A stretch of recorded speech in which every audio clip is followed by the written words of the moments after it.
अस्सलाम वालेकुम स्टूडेंट्स। आज हमारा लेक्चर नंबर 8 है क्लास 8 के इंग्लिश का। हमने टेंसेस स्टार्ट किए हुए थे। टेंसेस में हमने पास्ट परफेक्ट टेंस तक पढ़ लिया था। आज हम पास्ट परफेक्ट कंटिन्यूस टेंस पढ़ेंगे।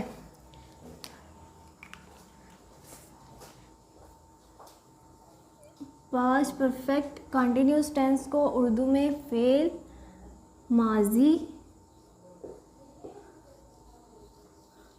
मुकम्मल, जारी कहते हैं। ठीक है, उर्दू में फ़ेल, माजी, मुकम्मल, जारी कहते हैं। इसकी डेफिनेशन ये होगी कि अगर गुज़रे हुए ज़माने में कोई काम शुरू हुआ हो ना, तो वो अभी तक गुज़रे हुए ज़माने में जारी ही हो। ठीक है, गुज़रे हुए ज़माने में एक ख़ास वक्त से, मतलब ख़ास वक्त से कोई काम शुरू हुआ हो और मुसलसल उसका जारी रहना। ठीक है, ये मैं आपको डेफिनेशन लिख देती हूँ। किसी काम का गुज़रे हुए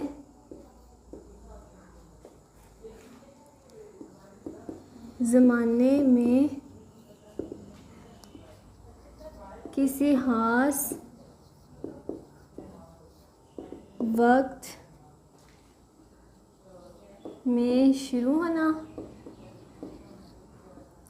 और इसका मुसलसल जारी रहना। गुज़रे हुए ज़माने में ही इसका मुसलसल जारी रहना। ठीक है, अब अगर हम जो हमने पास्ट कंटिन्यूस टेंस पढ़ा था, अगर उसमें हम कोई ख़ास वक्त शामिल कर दें, ठीक है, ख़ास वक्त हम पास्ट कंटिन्यूस में, पास्ट कंटिन्यूस टेंस में अगर हम वक्त को शामिल कर दें,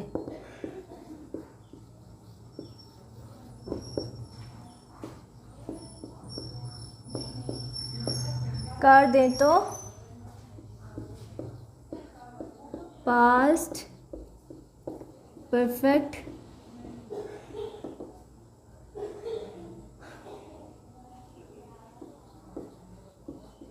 कंटिन्यूस टेंस बन जाता है। ये सिर्फ आपको समझने के लिए मैं आपको इसकी डेफिनेशन बता रही हूँ कि आपको समझ आ जाए कि पास्ट परफेक्ट कंटिन्यूस टेंस है क्या। ठीक है, अब हम इसकी पहचान को पढ़ेंगे। पहचान हम देख लेते हैं कि इसकी पहचान क्या है। ठीक है,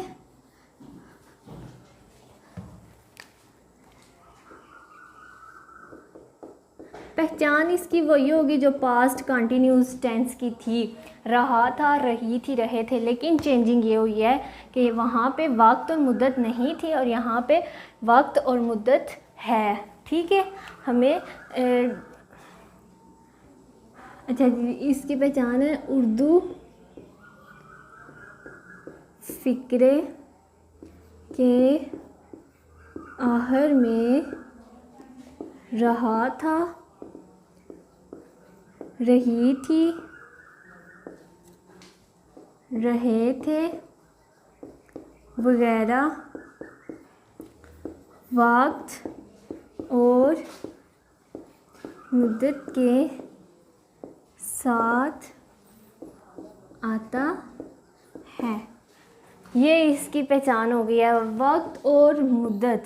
ठीक है, बाकी जो इसकी पहचान है वो पास्ट कंटिन्यूस वाली ही रहेगी, और लेकिन यहाँ पे जो इसमें चेंजिंग हुई है वो ये है कि ये वक्त और मुद्दत के साथ आता है। ये हमारी हो गई इसकी पहचान। अब हम देखते हैं कि इसके साथ इसका हेल्पिंग वर्ब क्या आता है। ठीक है, हेल्पिंग वर्ब जो हमने पढ़ा था ना पास्ट परफेक्ट का हमने हेल्पिंग वर्ब पढ़ा था जस्ट हैड। ठीक है, और अब यहाँ पे इसका हेल्पिंग वर्ब आ जाएगा हैड बीन। उसी हैड के साथ हमने बीन लगा देना है। हैड और बीन, हैड बीन। जो हमने प्रेजेंट परफेक्ट कंटिन्यूस टेंस में हैज़ बीन और हैव बीन पढ़े थे ना, वही अब यहाँ पे हैड बीन आ गया है। ठीक है, वहाँ पे हैव बीन और हैज़ बीन थे, यहाँ पे जस्ट हैड बीन आ गया है। ठीक है, अब जो हैड बीन है ना, ये हमने सारे सब्जेक्ट्स के साथ लगाना है, जैसे I, we, you, they, singular, plural, मतलब जो सब नेम है ना, ही, शी, इट, सब के साथ, he, she, it, singular and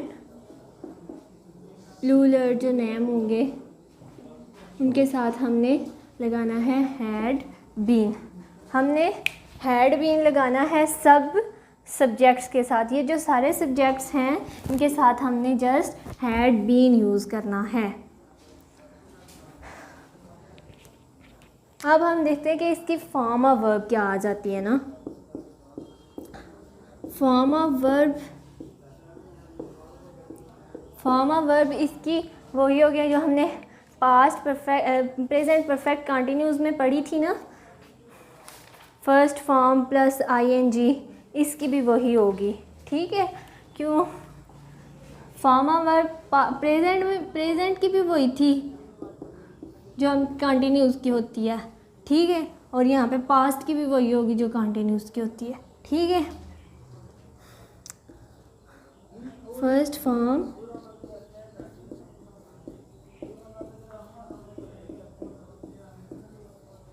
plus ING.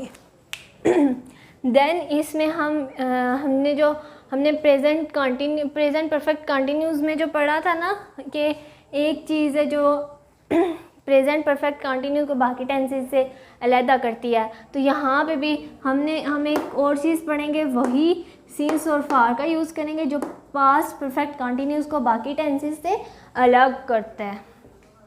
ठीक है, सिंस और फार का यूज़ आ जाता है यहाँ पे।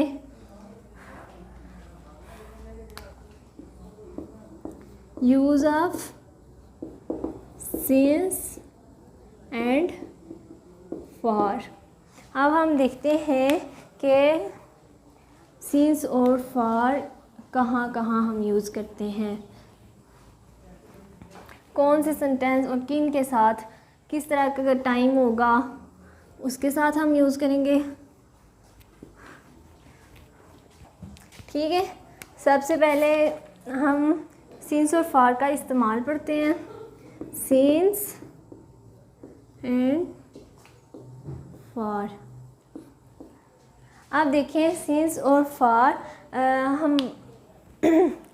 हम इस वक्त इस्तेमाल करते हैं जब हमने पीरियड ऑफ टाइम को ज़ाहिर करना हो।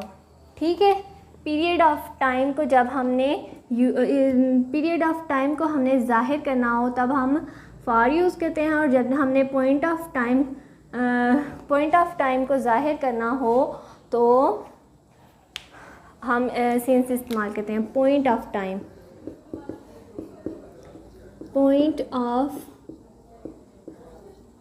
टाइम के लिए हम यूज़ करते हैं सिंस,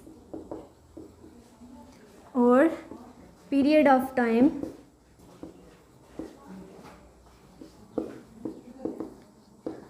के लिए हम यूज़ करते हैं फॉर। ठीक है, पॉइंट ऑफ टाइम के लिए पॉइंट मतलब हमें टाइम का एग्जैक्ट जब पता हो। सिंपली आपको कहने का मतलब ये है कि जब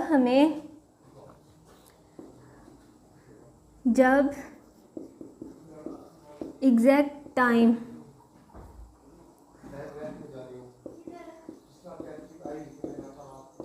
टाइम का हमें जब पता होगा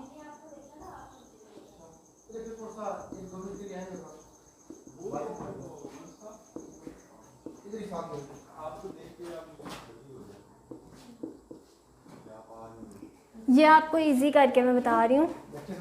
जब एग्जैक्ट टाइम का पता हो तो सिंस इस्तेमाल करते हैं।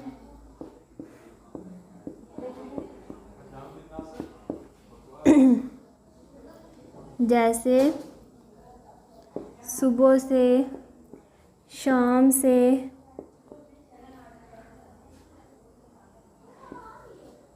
शाम से, दोपहर से। अभी अगर हमें कोई डेट बता देता है, हमें एग्जैक्ट डेट का 1947 से, तो हमें एग्जैक्ट डेट का तो पता है ना कि जी 1947 से है। अभी 2 बजे से, अभी हमें पता है टाइम का, एग्जैक्ट टाइम का पता है कि 2 बजे से ये काम शुरू हुआ था।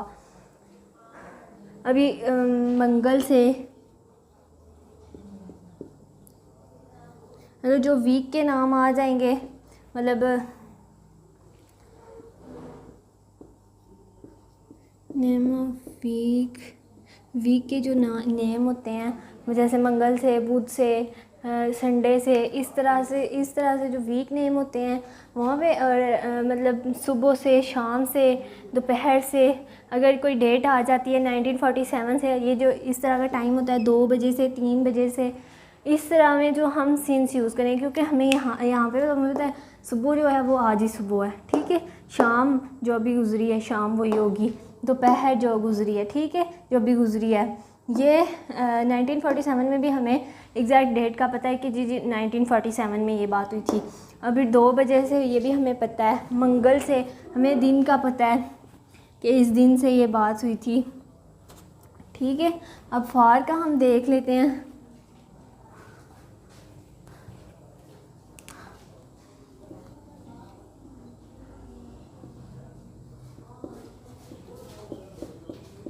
जब एग्जैक्ट टाइम का पता ना हो तो फार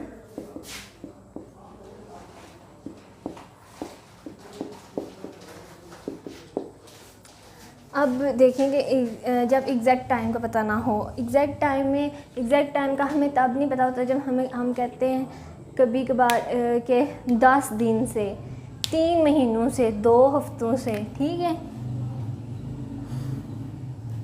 10 दिन से,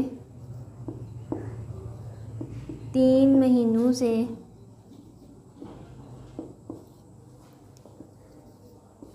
2 हफ्तों से। अब हमें पता तो नहीं है 2 हफ्तों में कौन कौन से दिन आ रहे हैं। 3 महीनों से अभी हमें पता नहीं है कौन से 3 महीने। तो ये 10 दिन अब हमें कौन पता नहीं, मंगल थी, पता नहीं बुध थी, बुध से स्टार्ट होके आगे 10 दिन आ रहे हैं, या मंगल से स्टार्ट होके आगे 10 दिन आ रहे हैं, हमें एग्जैक्ट पता तो नहीं है। तो अभी 2 सालों से या 1 साल से, 2 सालों से, 2 सालों में भी हमें पता को नहीं है कि कौन से 2 साल हैं। अब 1947 से लेके 1949 तक 2 साल बन रहे हैं, या फिर 2011 से लेके 2013 तक 2 साल बन रहे हैं। अब हमें ये तो नहीं पता कि ये 2 साल कौन से बन रहे हैं, इसलिए यहाँ पे हमें एग्जैक्ट टाइम का पता नहीं है। ये तब हम फार का यूज़ करेंगे जब हमें एग्जैक्ट टाइम का पता नहीं होगा। अब हमारा ये भी हो गया, पहचान भी हो गई, फॉर्मा वर्ब भी हो गई, सिंस और फार का यूज़ भी हो गया। अब हम आ जाते हैं एग्जांपल्स पे। सिंपल सेंटेंस कैसे बनाने हैं, नेगेटिव कैसे बनाने हैं, देन इंटरोगेटिव कैसे बनाने हैं।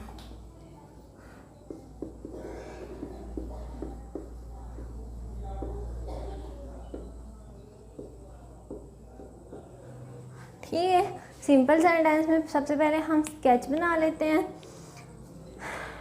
सब्जेक्ट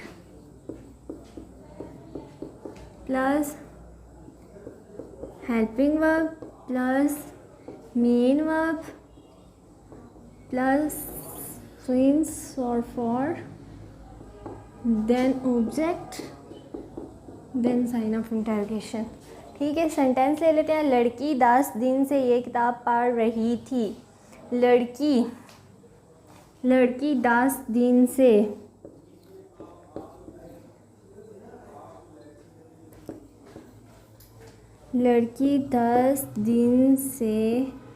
ये किताब पढ़ रही थी। ठीक है, the girl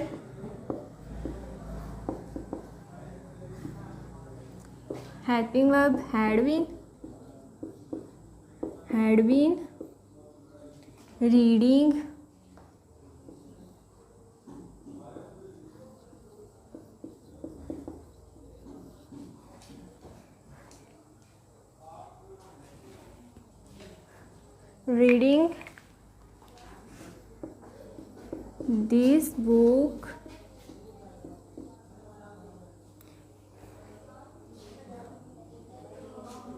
this book for 10 days। For 10 days, लड़की 10 दिन से ये किताब पढ़ रही थी। The girl had been reading this book for 10 days। एक अभी 10 दिन मैंने आपको बताया था कि हमें पता नहीं है कि कौन से हैं, मंगल से शुरू होके आगे उससे 10 दिन हैं, या संडे से लेके हैं, या सैटरडे से लेके हैं, इस तरह से हमें नहीं पता कि कौन से 10 दिन हैं। अब हम सिंस की कोई एग्जांपल ले लेते हैं। तुम मंगल से तकरीर तैयार कर रहे थे। तुम मंगल से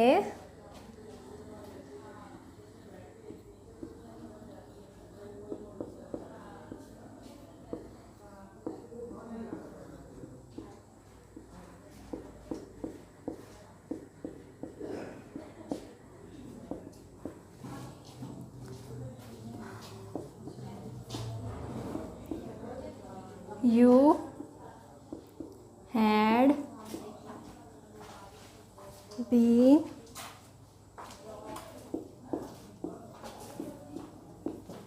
preparing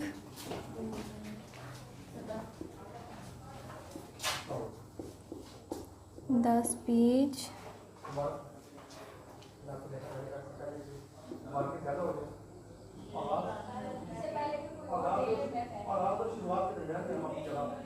since Tuesday। You had been preparing the speech since Tuesday। ये हमारा हो गया सेंटेंस नेगेटिव। अब हम नेगेटिव सेंटेंस बनाएंगे।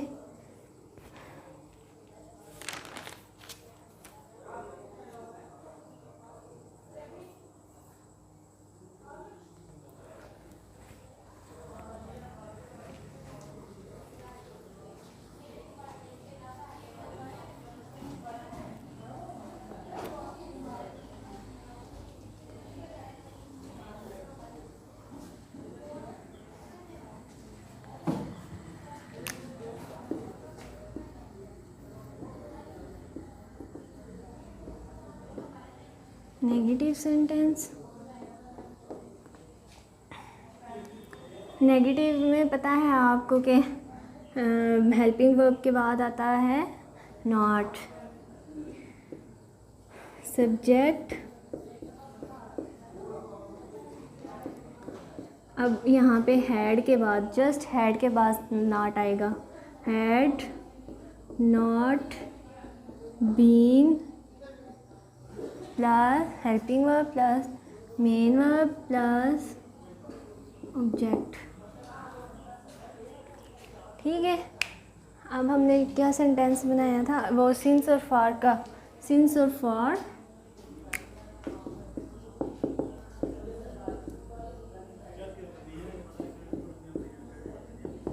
Plus subject. अब हमने सेंटेंस बनाया था लड़की 10 दिन से ये किताब पढ़ रही है। अब हम बनाएंगे लड़की 10 दिन से ये किताब नहीं पढ़ रही थी। लड़की 10 दिन से ये किताब नहीं पढ़ रही थी। The girl had not been reading this book for 10 days।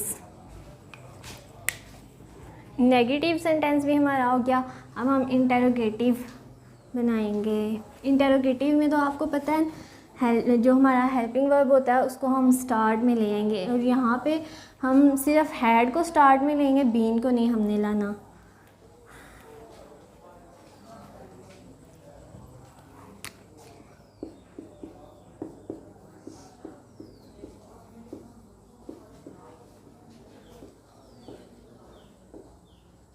Interrogative sentence में हम हेल्पिंग वर्ब हैड को स्टार्ट में ले आएंगे, प्लस सब्जेक्ट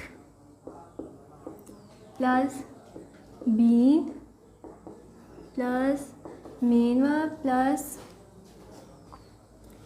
सिंस और for plus object plus sign of interrogation. मैंने गलती से सिंपल सेंटेंस में भी साइन ऑफ इंटरोगेशन का लगा दिया था, लेकिन बाद में मैंने इरेज कर दिया था। अच्छा जी, लड़की 10 दिन से ये किताब पढ़ रही थी। क्या लड़की 10 दिन से ये किताब पढ़ रही थी।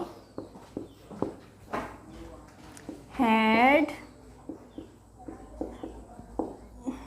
the girl been reading this book for 10 days। ये हमारा हो गया इंटेरोगेटिव सेंटेंस। अब आपका होमवर्क ये है कि आपने 2 सेंटेंस सिंपल बना के लाते हैं, 2 नेगेटिव 2 इंटेरोगेटिव, ठीक है। और ये जहन में रखना है सिंस और फार का यूज़ कहाँ कहाँ पे होता है, ठीक है बच्चों। अल्लाह हाफिज़।